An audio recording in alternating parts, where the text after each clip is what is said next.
The song that Led Zeppelin never played live. It's this song, Living Loving Maid. Hi, I'm Carl Baldassarre, and on today's episode, we're going to dig into this song, Living Loving Maid. Yeah, they may never have played it live, but it's still a pretty cool riff, and it's got some nice little components to it. So let's dig into it right now. So before we hit this song, I just want to again say thank you to all of my subscribers, and I really appreciate all the support. And if you can help me out, just like and subscribe and share, and let's try to build this channel. I'd like to do more of these things, and your support really helps. And please leave comments, because I'm really enjoying engaging with all of you and all of you fans of Led Zeppelin. Let's keep this thing going. So anyways, Living Loving Maid. So it's probably the only pop song that Led Zeppelin ever wrote. Of course, they never played it live, that's what I'm told. And this was released in November of 1969. It was the B-side of a single, Whole Lotta Love, if you can believe it was a single, and this was the B-side. But on radio, it was often played back-to-back with Heartbreaker, because it slams right into the end of Heartbreaker. And the two of them kind of make sense together, where Livin' Lovin' Maid is this sort of, kind of fleet-footed little rock and riff song, and it's a bit of a sorbet kind of palate cleanser after the heaviness of Heartbreaker, and it just comes tearing in right away with that great riff, that we all learn as beginning guitar players. The piece itself is similar to Heartbreaker in the sense that they both share a common pitch collection. They're built around 8 pentatonic scales, and they both have these little chromatic runs in it, where Heartbreaker had it had the C to D chromatic run, which is a blues scale. This one actually is a pentatonic scale, and it just has a C-sharp passing tone in it. So they have these little chromatics, and so they kind of hang together really well. So with Heartbreaker has this one has. So they work really well together, and of course they were often back to back on the radio. But the cool thing about this song, I think, for every beginning guitar player is the riff. It's sort of Heartbreaker light. In Heartbreaker, you had the very difficult sort of bending, string hopping. That was a little difficult. This riff is a lot easier because you're not doing string skipping and you're not really doing a whole lot of bending. So let's take a look at the riff here. The one thing I noticed that some people miss on the riff is that it does have an open E start and it slides into the A. It's a little detail, but these are the things that I think make it, realistic. So the riff is really simple, and I'll break it down for you right here.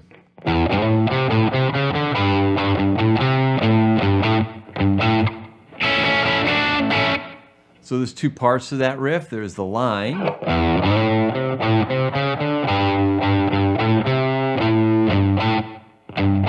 And then there's the chords. And the chords are played up in this 5th position here, and they're not full bar chords to my ear. They're not that. They're small little triads. And they're voiced in such a way that you hear the E on top of the A, and you hear the F sharp on top of the D. And they're just lightly feathered. So you want to get the whole thing.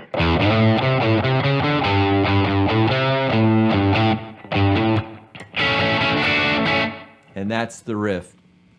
It's a great riff to start with. In the studio version, Page has a 12-string guitar underneath it. It's very subtle, but you can definitely hear it in there, and it gives it a nice texture. He also has this tone sort of kind of thinned out a little bit, like I have here. It's not super overdriven. It's not very fuzzy. It's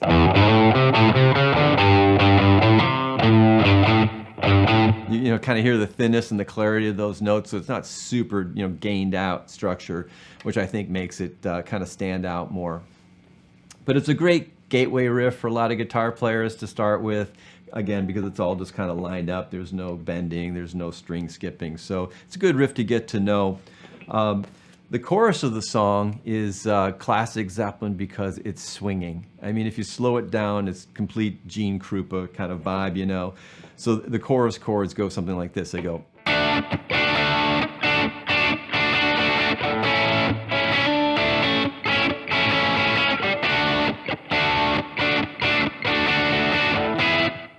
Right? Very simple kind of chord structure there. The one thing that you might not hear is that there's an A sus in there, and he actually does a D sus chord eventually, but I'll play it again. So the D chord starts with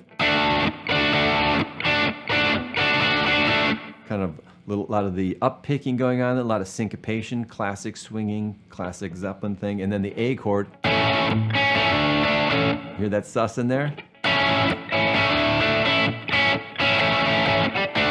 And the other thing that they're doing on that chorus there, what Page is doing on the guitar, he's actually using a lot of sort of press and release to get the rhythm. So he's not just holding the chords down. He's not going.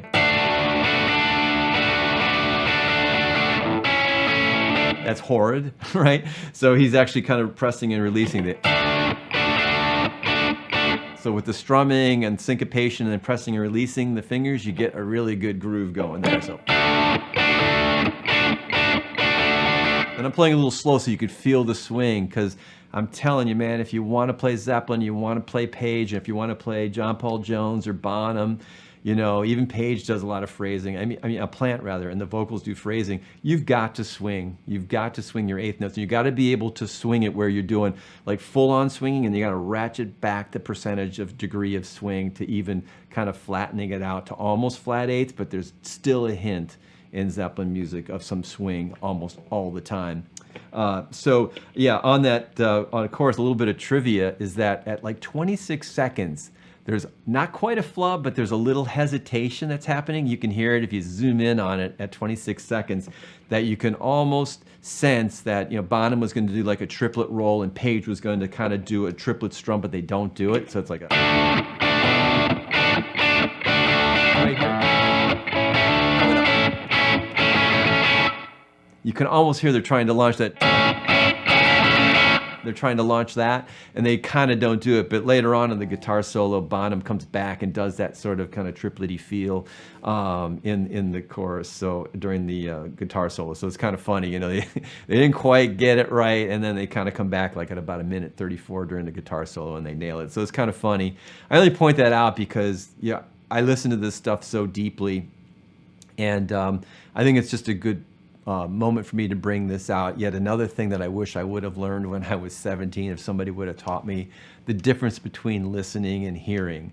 And it's just really important because hearing is something that you don't have to actively do. You know, basically your ears are set up such that when there's, you know, change in air pressure and sound pressures coming towards your ears, your eardrums are going to move and transduce the sound, create the electrical energy, and you can be passively not involved in that process at all. So hearing is, you can be not involved in it. But listening is actively hearing, where you're mindfully bringing all of your senses to that physical process of hearing. And if you're going to learn music or just want to experience life, you know, more fully, it's really being an active hearer, which transitions you to being a true listener. And we'll talk a little bit more about that on the guitar solo. So listening versus hearing. And I will say also, I remember reading a quote from Jimmy Page when I was like 19 or whatever. It was in Guitar Player magazine in the late 70s. And it stuck with me, but I never really knew what it meant. Only kind of recently have I come to understand this listening and hearing. He said it this way. He said, you can play anything if you can hear it. And I just I couldn't crack the code on that. I thought, okay, well, I can hear that. I'm, you know, trying to learn this solo and I still can't quite play it. What's wrong? But I realized that what he's talking about, the kind of hearing he's talking about is actually listening. What I'm defining is listening, which is active hearing, full mindful presence of hearing, and really, really kind of, you know, putting your mind down into the molecular level of seeing what's going on. And I think it's true then when you understand that you literally can play anything if you can hear it properly, and that means listening to it. So the guitar solo, which I did the intro for, is a wonderful, beautiful little solo. It's very simple. It's got kind of a little dialogue going, and we'll talk about listening and hearing on it. So let's take a look at the guitar solo for a second. The solo consists of kind of sliding notes, and then it has 3 different types of bends. We're going to do half-step bends, whole-step bends, and then a full minor third bend. And then there's also some hybrid picking, which is pretty cool. I didn't realize that he was doing hybrid picking on the chromatic. I didn't realize, you know, until more recently that was going on. But revisiting these tunes has been just such a revelation. So on the guitar solo, it starts with this phrase. So I think it's a sensual statement. It's very sensual. I can see kind of a, you know, just a very beautiful sort of sensual character here. This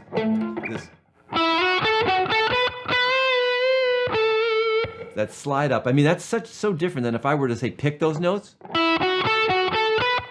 right? Versus that sliding.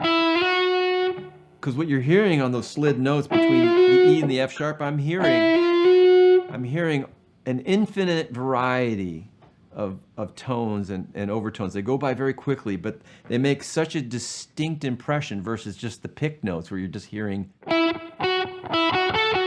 just picked. It's too dry. This is a very sensual solo. And then what adds to that is the first bend, which is a half step bend. So it's from the A to the B flat. And it's a double bend, which is great. So that's kind of a listening thing. Really get in there and understand, is it a slid note? Is it a pick note? Is it a hammered note? And then the bend. How much bending are we doing? On that one, it's a half step bend. And Page was exquisite at bending. Most great musicians are. They're exquisite at bending and slurring notes. And they bend, as I've said before, they bend with the end in mind. So when we're doing this bend, right here, we're going to that note. So that's fretting the notes, and that's bending the note. You really want those things to square up. So when you bend, pick the note and really train your ear to interpolate between the two. And eventually you'll narrow the gap to where they actually become exact, okay? So the solo carries on. And then this other character comes in, a really kind of little puppy dog kind of character, a very eager little beaver. And he goes, I love how those two characters are the same. This is very sensual kind of, there's a shoulder involved in this thing. And then, can you see it, you know? And that's a fun bend too. That's a whole step bend. So he's going,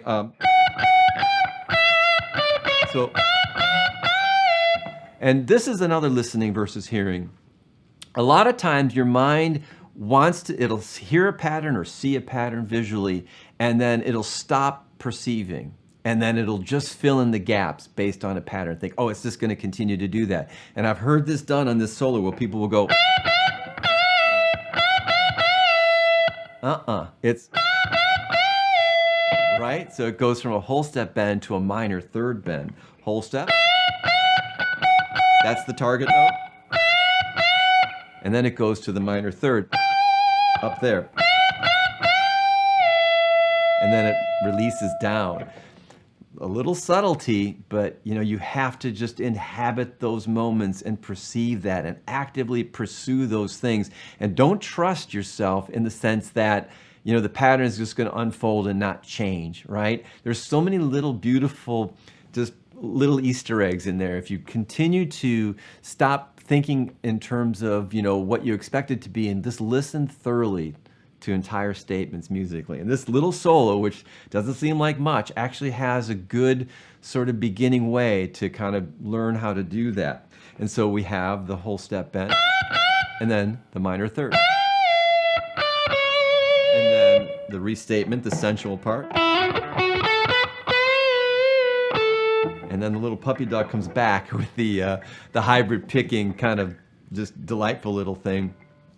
This one starts on E and it goes up chromatically. So I remember hearing it for the first time as a kid. And I just thought, man, that's such a cool riff. What does that look like when he's doing that, you know? And sitting down listening to it, I see he's doing a hybrid picking. The way I interpret it is that he's plucking and he's picking.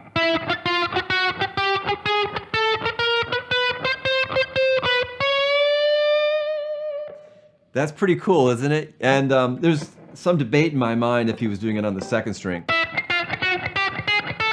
But I think he's doing it on the third string. I'd be interested in anybody else's opinion on that. But since I never played it live, I can't see what he's doing on that. But I think he's got the girth of the third string on this one. I listened to it a gazillion times, as you might imagine I would. But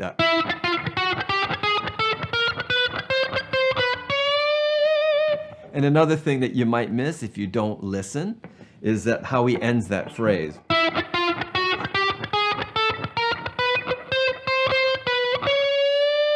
So that picking figure changes.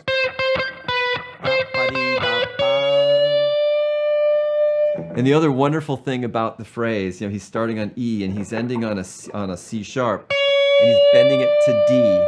Why is he doing it that way? Why is that the end of the phrase? Because the chord underneath that is this. E. So if you end up on a D by pushing it up from a C sharp, if I play the open E here, listen to this. What you're hearing is a dominant seventh. You're hearing that D, it's up here. So he's actually giving you the seventh. He's giving you the seventh of the E, which then turns you back into the A. So that beautiful little chromatic has not only this kind of flashy guitar moment there, it has a purpose. It delivers you to the dominant seventh chord, which then turns you around back cadentially to the A riff that you got. So.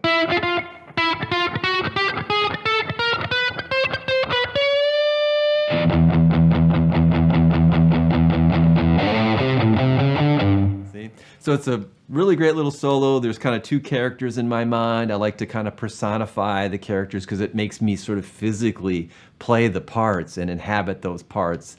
And so I just kind of love that sort of interplay between the sensual character and the, kind of the happy, eager little character. And so that's the guitar solo. I'm gonna just summarize this episode by starting where I did, which this is the song that Led Zeppelin ever played live, and there's folklore and conjecture out there that they hated it and why they hated it, and Jimmy Page never liked it, but maybe Robert Plant played it one time somewhere in a solo act. I don't know. I'm not going to throw in on that, but I can tell you why I'm not looking forward to playing this track live. And I do plan to actually take all of Led Zeppelin 2, which I've been digging into, and just for the fun of it, go and just drop in on some pubs here and there and just blow people's mind by dropping this whole album on unsuspecting pub goers. It's going to be a heck of a lot of fun. I got to do something with all this that I've learned here. But the reason why I'm not looking forward to playing this track, and there's so much to fear on Led Zeppelin 2, being the guitar player. I mean, there's such a, like a high wire, no net kind of stuff that's going on with some of the most amazing guitar parts that Jimmy Page did. But this darn track is so difficult for me because I can't remember the arrangement. Every time they turn it around, it's different, like they keep alternating. So like sometimes they'll turn it around with the E. Sometimes they'll turn around with an A. Sometimes they'll turn around with a vocal line, with a whatever his line is there. Sometimes he goes right into the riff. Sometimes he doesn't. He goes. So this simple little song has these changing re-entries every time you go from. It's only a verse chorus. It's a pop song, but every time they come back in, they're alternating what they're doing, how they come back in. And I'm just gonna completely slam these things and not get them right. But it's over in 2 minutes and 40 seconds, so not too much damage can be done with that. But that's the reason why I'm not looking forward to play it, but I am gonna play it live. Thank you for watching. I'm Carl Baldassarre.